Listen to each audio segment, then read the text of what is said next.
Hello friends, hello hello hello, good morning morning morning. কেমন আছো তোমরা? আশা করি সবাই ভালো আছো, আমিও বেশ ভালো আছি। তো বেশ ভালো আছি বলা যাবে না, আছি, ভালো আছি। আর সকালে উঠেছি, অনেক সকালে উঠেছি, উঠে চা খেয়েছি, কান্তিবাবুকে চা করে দিয়েছি। কান্তিবাবু নিজে একবার চা করে খেয়েছে, তারপর আমি উঠে চা বানালাম, সুজি বানিয়েছি, কান্তিবাবুকে টিফিন দিয়েছি সুজি দিয়ে মুড়ি দিয়ে। আর বাইরে পড়ছে বৃষ্টি, বেশ ভালো লাগছে। দেখছো এদিকটা এখনও খোলা রয়েছে দাঁতটার জন্য। এই যে এদিকটা এখনও খোলা রয়েছে, ডক্টর বলেছে আজকের দিনটা খোলা থাকবে, কালকে ঠিক হয়ে যাবে। তো জানো মানে বাইরের ওয়েদারটা একবার দেখাবো তোমাদের। আর যেটা বলি আমার ডক্টরের কাছে গেছি, তো যাওয়ার মানে প্রথমে দুটো ইঞ্জেকশন করেন, ইঞ্জেকশন দুটো করেছেন উনি। করার পর প্রচণ্ড মানে শরীরটা আমার এমনিতেই দুর্বল, তারপরে প্রেশারটা লো ছিল, প্রচণ্ড মাথা ঘুরতে লেগেছে, প্রচণ্ড শরীর খারাপ করতে লেগেছে। তো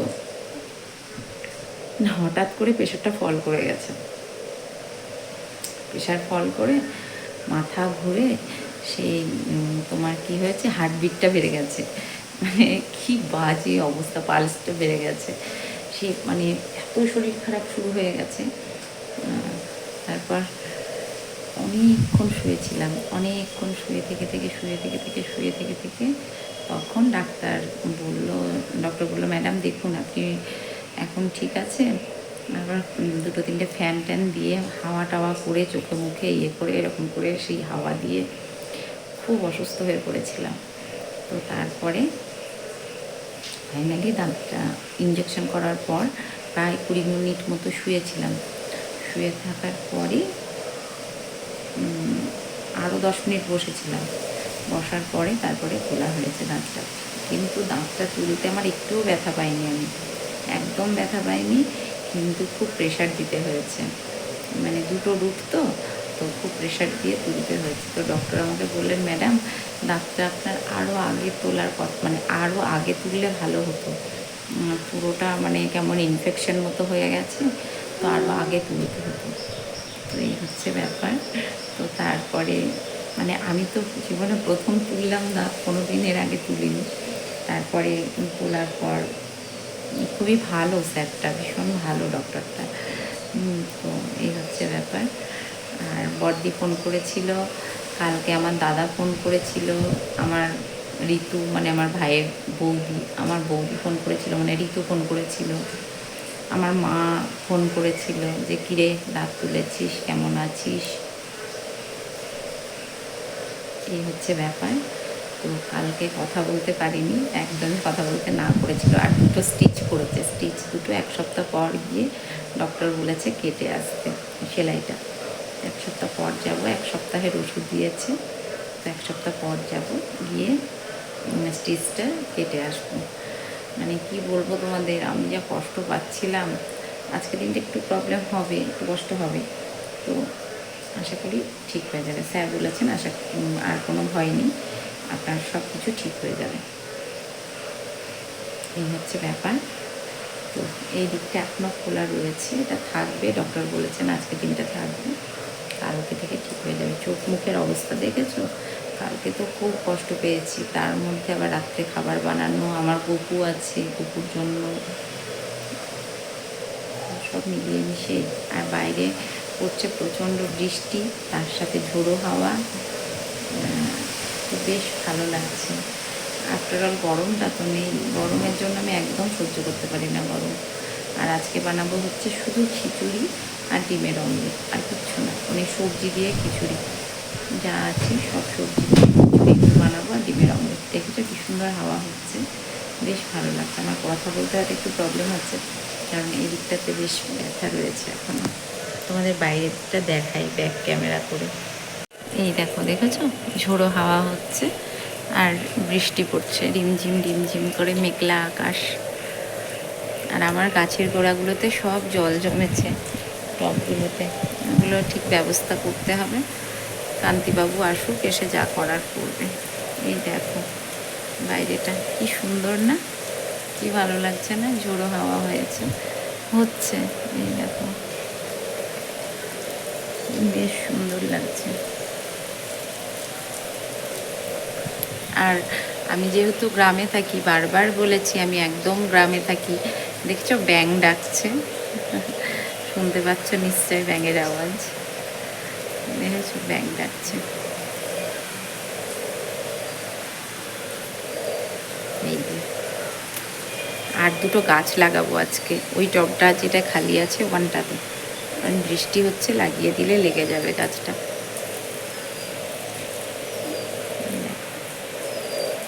দেখেছো, গেটটা লাগিয়ে দিই, প্রচণ্ড ঠান্ডা হাওয়া আসছে, ঠান্ডা আছে বেশ। কালকে গপুকে স্নান করাইনি, মুছিয়ে দিয়েছি, আজকেও তাই করব, কারণ ওকে আমি আজকে বেশ ঘুম থেকে উঠিয়ে কম্বল টম্বল দিয়ে ভালো করে ঢেকে দিয়েছি। আর এই দেখো ফুল টুল সব পড়ে ঝড় উঠেছে, একাকার অবস্থা। তো এই হচ্ছে ব্যাপার, এই মিডিলের দরজাটাতে লাগিয়ে রাখতে হবে, নাহলে হাওয়া দিচ্ছে প্রচণ্ড। আর আমি এখনও বিছানা গোছাইনি, বিছানাটা গোছাবো। হ্যালো ফ্রেন্ডস, এই দেখো আমি এখন এসেছি খিচুড়ি রান্না করতে। তো চালে ডালে যা কিছু ছিল সব কিছু দিয়ে খিচুড়িটা বসিয়ে দিয়েছিলাম, তো সেটাই এখন রান্না করছি। তো বসিয়েছি হচ্ছে খিচুড়ি, একদিকে খিচুড়ি বসিয়েছি, আর ওখানে কাটতে বসিয়েছি পেঁয়াজ, মানে কাটছি হচ্ছে পেঁয়াজ, খিচুড়ি আর ডিমের অমলেট। আজকে বেশি কিছু করিনি, কারণ আজকে শরীরটা ভালো ছিল না, যার জন্য আমাকেও ডক্টরে গলা গলা ভাত খেতে বলেছিল, মানে একদমই গলা গলা। গলা গলার মধ্যে কী করবো বুঝে উঠতে পারিনি। তো খিচুড়ি আর ওই ডিমের অমলেট এই করেছি, ওদিকে খিচুড়িটা বসিয়েছি, ওদিকে ডিমের অমলেটটা সব করছি। আর কালকে ছিল ডুমুর ভাজা, আর ভেজেছিলাম পাঁপড়। তো এই হচ্ছে আজকের মেনু। আর বাইরে পড়ছিল মুষলধারে বৃষ্টি, প্রচণ্ড বৃষ্টি হচ্ছিল। তোমাদের ওইদিকে কার কার মানে কোথায় কোথায় বৃষ্টি হয়েছে একটু বলো প্লিজ। আর আমার যেহেতু কথা বলতে প্রচণ্ড প্রবলেম হচ্ছে, তো তার জন্য আমি খুব একটা কথা বলিনি, সারাদিন চুপচাপই ছিলাম। আর এই এই হচ্ছে ব্যাপার, তো কথা বলিনি, চুপচাপ ছিলাম, একদম সাইলেন্ট ছিলাম সারাদিন। এই যতটুকু না নইলে নয়, সেই ততটুকু। আর এই খোসাগুলো এবার দেখো জানালা দিয়ে টান মেরে ফেলে, ওই একটা আমার দাদা আছে, ওই দাদাটা এসে মাঝে মাঝে পরিষ্কার করে দিয়ে যায়, তো সেটাই। আর খিচুড়ির মধ্যে আজকে দিয়েছিলাম হচ্ছে ফুলকপি, আর দিয়েছিলাম পেঁপে, আলু, সব কিছু দিয়ে বানিয়েছিলাম খিচুড়িটা। তো ফাইনালি আমার যা যা ছিল, শাক ফাক যা ছিল হাবি জাবি সব কিছু দিয়ে দিয়েছে। দেখো শাক ছিল, মানে কী একটা শাক ছিল, সব ভেজে একসাথে দিয়ে দিয়েছি। আমার তো খেতে বেশ ভালো লেগেছিলো। আর একটু ফোড়ন দিয়েছিলাম, শুকনো লঙ্কা, তেজপাতা, আর হচ্ছে ফোড়নে দিয়েছিলাম। কিন্তু পান্তিবাবু যেটা হচ্ছে ও ততটাই খিচুড়ি ভালো খায় না, তো যার জন্য ও বলেছে মোটামুটি হয়েছে। কিন্তু আমি যেহেতু খিচুড়ি ভালোবাসি, আমার তো বেশ ভালো লেগেছে। আর এই বৃষ্টির ওয়েদারে গরম গরম খিচুড়ি আর ডিমের অমলেট কে না ভালোবাসে বলো তো খেতে। তো বানিয়েছি দুটো ডিমের অমলেট। আর পাঁপড়টা আমি মানে আমি খাইনি, যেহেতু শক্ত জিনিস, ওটা কান্তিবাবুই খাবে, তাই কান্তিবাবুর জন্য আমি পাঁপড়টা ভেজেছি। আর এই দেখো, এইটা হচ্ছে আমার সব থেকে প্রিয় কাজ, এই যে যেটা আমি ফাটাচ্ছি, এইটা হচ্ছে সব থেকে আমার প্রিয় কাজ। এই ডিম ফ্যাটানো বা ফাটানো যাই বলো না কেন, এই যে মিক্সড করাটা, এটা আমার ভীষণ ভালো লাগে, খুব প্রিয় কাজ এটা আমার। তো ওদিকে পাঁপড়টা ভেজে নিচ্ছি, 3 পিস পাঁপড় ভেজেছিলাম, কারণ আমাদের দুটো লোকের না খাওয়ার লোক থাকে না, জানো তো, প্রতিদিন নষ্ট হয়। তো সেটাই, লো প্রেশার বলে ছানা বানিয়েছিলাম, জানো তো, ছানাটা ফেলে দিলাম, মানে একটুখানি খেয়েছি, খেয়ে ফেলে দিয়েছি, ভালো লাগলো না খেতে। দেখো পাঁপড় ভাজতে দিয়েছি, অল্প তেল দিয়েছি, কারণ আমি তেলটা তো আর পোড়া তেলে রান্না করি না, যেহেতু কান্তিবাবুর একদম ডক্টর স্ট্রিক্টলি বারণ করে দিয়েছে যে পোড়া তেলের রান্না, যেমন ধরো ওই কলার বড়া বা কিছু বড়া টড়া করলে অনেকটা তেল এক্সেস থেকে যায় না, তো সেটা আমাকে ফেলে দিতে হয়। জানো কী বলবো, কারণ পোড়া পোড়া তেলের রান্না খেতে হার্টে ভীষণ ক্ষতি করে, যার জন্য কান্তিবাবুর তো হার্ট অপারেশন হয়েছে, তেল বসানো আছে, তো যার জন্য পোড়া তেল হলে আমাকে সেটা ফেলে দিতে হয়, যতই তেল থাকুক না কেন সেটা আমাকে ফেলে দিতে হয় পোড়া তেলের রান্না। তো এটাই হচ্ছে ব্যাপার। আর এখানে 2টো ডিম ফাটিয়ে দিয়ে দিয়েছি, একসাথেই অমলেটটা করে নেব। আর বাইরে হচ্ছে বেশ মুষলধারে বৃষ্টি, বন্ধু কী বলবো, বেশ ভালো লাগছে, খুব ভালো লাগছে। বৃষ্টি বৃষ্টি দেখতেও ভালো লাগে, আর যা গরম পড়ছিল, গরমে মানে জীবন যায় যায় অবস্থা হচ্ছে। তো এই হচ্ছে ব্যাপার। ডিমটা অমলেট করে নিয়ে তারপরে জামাটা ছেড়ে আমি গা ধুয়েছি, গিজার চালিয়েছিলাম জানো আজকে এই ঠান্ডাতে, তো যার জন্য গিজার চালিয়ে আমি গরম জলে স্নান করেছি। ডক্টর বারণ করেছিল বেশি ঠান্ডা জলে স্নান করতে, তো তার মধ্যে আমি ঠান্ডা জল দিয়ে 2-3বার মুখ ধুয়েছি, যার জন্য ব্যথাটা এখনও আছে। আর বাইরেটা তোমাদের দেখাই, দেখো কেমন সুন্দর বৃষ্টি পড়ছে, আর ভীষণ ভালো লাগছে। বৃষ্টির সাথে সাথে হাওয়া দিচ্ছিল, আজকে ঝোড়ো হাওয়া, বৃষ্টি তো হচ্ছিলই, বৃষ্টির সাথে সাথে ঝোড়ো হাওয়া। আর ওই দেখো নিচেরটা না জল জমে গেছে, এতটা বৃষ্টি হয়েছে, ওটাই দেখালাম যে নিচটাতে জল জমে গেছে। আর যেহেতু একদম চারিদিকে আমার জঙ্গল বাড়িটার, আর ব্যাঙ ডাকাডাকি করছে, সারাটা দিন ব্যাঙ ডাকছে। হ্যাঁ, তো এই ডিমের অমলেটটা করে আর ঘর ঝাড় দিয়েছিলাম আজকে, জানো তো ঘরটা মুছতে পারিনি, কারণ হচ্ছে পুজো ছিল না, গপুকে দিয়েছি খেতে, গপুকেও আজকে স্নান করাইনি, কারণ ঠান্ডা প্রচণ্ড, আজকে ওয়েদারটা প্রচণ্ড বাজে ওয়েদার ছিল, যার জন্য ওকে একটু মুছিয়ে মাছিয়ে রেখেছিলাম, জামা প্যান্টটা ইয়ে করে খেতে দিয়েছিলাম, আমি ফ্রেশ হয়ে এসে ওকে খেতে দিয়েছিলাম। তো গপুকেও আজকে আমি স্নান করাইনি ওই জন্য, ওই বৃষ্টির ওয়েদারের জন্য। তো এই হচ্ছে ব্যাপার।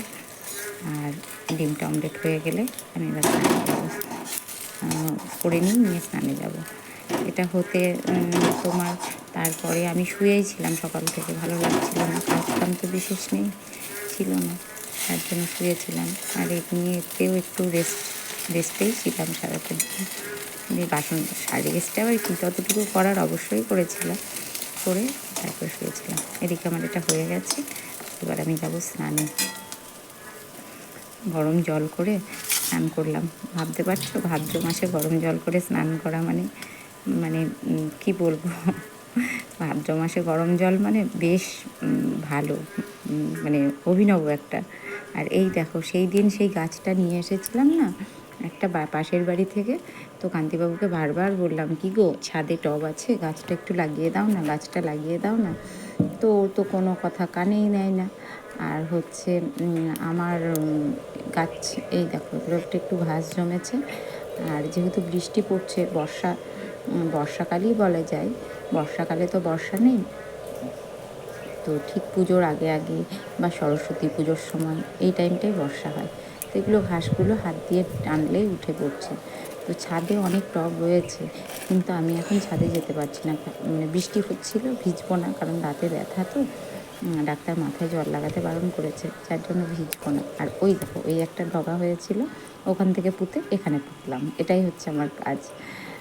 তো এটা পুঁতে দিলাম, এটা হয়ে যাবে, এটাতেই হয়ে যাবে। এটা একটা নয়নতারা গাছ লাগিয়েছি, ও গাছের কোনো জোর মোড় নেই, কারণ সার মাটি বহুদিন দেওয়া হয়নি, আর এই বর্ষার মধ্যে সার মাটি দিলেও সার মাটি টিকবে না, মানে জলে ধুয়ে চলে যাবে। তো এই হচ্ছে ব্যাপার। আর এইবার আমি গাছ ডগা দুটো এনেছি, ওই ডগা দুটো পুঁতে দেবো। আর একবার এনেছিলাম জানো এই গাছ আমি আমার ননদের বাড়ি থেকে, কি সুন্দর বানিয়েছিলাম গো বন্ধুরা, কি বলবো, কাটিং করে, ও বাবা বানিয়েছিলাম, চুরি চুরি করে নিয়ে চলে গেছে। তো আবার যথারীতি একজনের বাড়ির থেকে, আমি এর আগের ভিডিওতে বলেছিলাম যে দিদি তোমাদের থেকে এই গাছটা নেব, তবে দিদি বলেছিল হ্যাঁ নেবে না কেন, নাও। আর এই দেখো গাছগুলো সব চকচক করছে পাতাতে, একদম সবুজ, একদম মানে স্নান করে গেছে গাছগুলো। আর বাইরের ওয়েদারটা দেখাচ্ছি তার সাথে সাথে, দেখো বৃষ্টিতে ভিজে রাস্তায় জল জমে গেছে, সেটাই দেখালাম, সামনের ওই জায়গাটাতে জল জমেছে, ওই মাঠেও জল জমে গেছে। তো তো সেটাই একটু ঘুরু ঘুরু করে দেখছি স্নান করতে যাওয়ার আগে।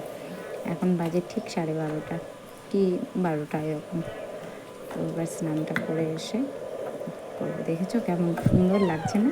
সব গাছগুলো একদম বাবা গরমে মরে যাচ্ছিল ওরা, রোদে গরমে। বেশ ভালো লাগছে। এবার জল জমেছে কত, মনে হচ্ছে পুকুর হয়ে গেছে, মাছ ছাড়লে মাছ ছাড়া যাবে, এরকম একটা ব্যাপার। আর কি দারুণ লাগছে না দেখতে, অপূর্ব লাগছে, দারুণ লাগছে। এই দেখো, গুড ইভিনিং। আমি এখন সন্ধ্যা দিয়ে তারপরে আর তোমাদের সামনে আসতে পারিনি। সন্ধ্যা দিয়ে সন্ধ্যা টন্ধ্যা দিলাম, দিয়ে তারপরে আর তোমাদের সামনে আসিনি। ঘুমিয়েছি জানো তো বন্ধুরা, প্রচুর প্রচুর ঘুমিয়েছি। আর এই এখন বানাতে এসেছি চা। তো চাটা বানানো হয়ে গেছে, চাটা খাবো। তার সঙ্গে রুটির আটার সমস্ত কিছু রেডি করে রেখেছি, রুটিটাও করে নেব। আর এই দেখো সিঙ্কে রয়েছে কতগুলো বাসন। আমি দুপুরে খেয়ে আমি বাসনটা ধুতে পারিনি, রেখে গেছিলাম, ভালো লাগছিল না। মানে দুটো থালা যা ছিল রেখে, এমনিতে আমি সিঙ্কে এঁটো বাসন রাখি না, শুনেছি নাকি সিঙ্কে এঁটো বাসন রাখলে অলৌকিক বাস, যার জন্য সবসময় হাতে হাতে ধুয়ে ফেলারই চেষ্টা করি। তো হয়ে গেছিলো, পারিনি, ভালো লাগছিল না, ইচ্ছে করছিল না, যার জন্য রেখে চলে গেছিলাম। হয়ে গেছে, আমার বউকে খেতে দেওয়া হয়ে গেছে। আর বউকে জানো একবারে আজকে খেতে দিয়ে মায়ের খুব মশা, একে চাদর এর মধ্যে একবারে শয়ন দিয়ে দিয়েছি। কারণ এই মশাতে ছেলেটা আমার বাইরে থেকে মশা কামড়ে পাউডারটা ভীষণ বাজে। তো একেবারে ওকে বিছানার মধ্যে ঢুকিয়ে দিয়েছি। তো তারপরে আমি সবজিগুলো ঢুকিয়ে গেছি। চা বানিয়েছি মেয়ের জন্য এক কাপ, আর হচ্ছে কান্তিবাবু আসবে, তারপরে কান্তিবাবুর জন্য চা বানাবো। এই হচ্ছে ব্যাপার। মুখে পৌঁছে গেছে, এবার বানাবো। আর রাত্রে রুটি করতে হবে, রুটির আটাটাও আমাকে মেখে রাখতে হবে, রুটি করতে হবে, একটা সবজি বানাতে হবে। কারণ দুপুরে তো ওই খেয়েছি, তোমরা দেখেছো। দুপুরে আমি বিশেষ কিছুই রান্না করিনি আজকে। তো যার জন্য রাত্রে তো আমাকে রান্না করতেই হবে রুটির রান্না। আর আমার তো খিচুড়ি রয়ে গেছে অনেকটা, এবার খিচুড়িটা আমি খেয়ে নেব। আর এই যে আটার বের করছি, 4টে রুটি করবো। 4টে রুটি করবো বলতে গেলে একটা রুটি সকালে ওই ইয়ের জন্য পরশুরা আছে যারা, ওদের জন্য একটা করে দিতে হয়। তো 3টে করবো না, 4টে রুটি করবো। আর রুটির আটাটা মেখে নিই। কী করবো বলো বন্ধু, গৃহবধূ, শরীর খারাপ, জ্বর জ্বালা যাই হোক না কেন, 24 আওয়ার্স সার্ভিস দিতেই হবে আমাদের। প্রত্যেকটা গৃহবধূর একই সমস্যা। হয়তো ভাবে যে না এদের কোনো কাজ নেই, এরা সারাদিন, না গো, সরকারি সার্ভিসের থেকেও গৃহবধূ যারা, তাদের সব কিছু করতে হয়, তাদের কোনো ছুটি নেই। আমি বললাম না 24 আওয়ার্স সার্ভিস করতে হয়, উইদাউট স্যালারি, সব করতে হয়, সব জুতো সেলাই থেকে চণ্ডীপাঠ সব করতে হয় বাড়ি। মানে কী ভাবছো যে শরীর খারাপ বলে শুয়েছিলাম বলে সারাদিন শুয়ে, না বন্ধু, 1 কাপ চাটাও, নিজের চাটাও নিজেকে বানিয়ে নিতে হয়। কে বানিয়ে নেবে বলো? হাজব্যান্ড পারেন না, হাজব্যান্ড কোনো কিছুই পারেন না। উনি বাড়ি আসলে ওনাকে হাতে হাতে জলটাও দিতে হয়, জানো তো। হয়তো তোমরা ভাবো যে অন্যদের হাজব্যান্ডরা এত কিছু করে, হ্যাঁ গো করে, কিন্তু আমার হাজব্যান্ড পারে না। আর আমি হচ্ছে সেরকম ওকে কোনো দিন প্রেশার দিইনি যে তোমাকে এটা করতে হবে বা তুমি এটা করবে, কেন করবে না। একটা সবজি বানাতেও পারেন না, মানে কিছুই পারেন না উনি, কিচ্ছু না, নাথিং, কিছুই পারেন না। তো এই হচ্ছে ব্যাপার। আমার আটা মাখা হয়ে গেছে, আমার পরে রুটিটা বানাবো। উনি কিছুই পারেন না, না করে করে না ওনাকে, উনি মানে কিছুই পারেন না। আজকে 22 বছর 23 বছর বিয়ে হলো, তো উনি কিছুই পারেন না। জল খাচ্ছি, জল পিপাসা পেয়ে গেছে, খিচুড়ি খেয়েছি দুপুরে, ওই জন্য জল পিপাসা পেয়ে গেছে। ওনাকে না করে, অনেক হাজব্যান্ডরাই আছেন তারা করেন, কিন্তু আমার হাজব্যান্ড কিছু করতেও দিইনি, আর উনি করেনও না, পারেনও না, করার চেষ্টাও করেন না। Hello friends, hello hello hello, good evening, good evening, good evening. কেমন আছো তোমরা? অনেকক্ষণ তোমাদের সাথে ডিটেচ, কারণ আমি খেয়ে বেশ ঘুমোচ্ছিলাম, কারণ ডক্টর ওষুধ দিয়েছে, তো তার মধ্যে মানে ঘুমের ওষুধও মনে হয় আছে, মানে চোখ থেকে ঘুম ছাড়ছিলই না, প্রচুর ঘুমিয়েছি, প্রচুর প্রচুর ঘুমিয়েছি। আর বাইরে দেখেছো ঝুলমুলি ঝুলছে, বাইরে এগুলো সব ঝুলছে। তো চা করলাম, এবার একটু চা খাবো। প্রচুর ঘুমিয়েছি, কারণ চা বসালাম ঘুম থেকে উঠে, গবুকে খেতে দিয়ে একটু চা করলাম। তো চলো চাটা খেয়ে নিই, পরে আবার আসছি। কথা বলতে খুব প্রবলেম হচ্ছে।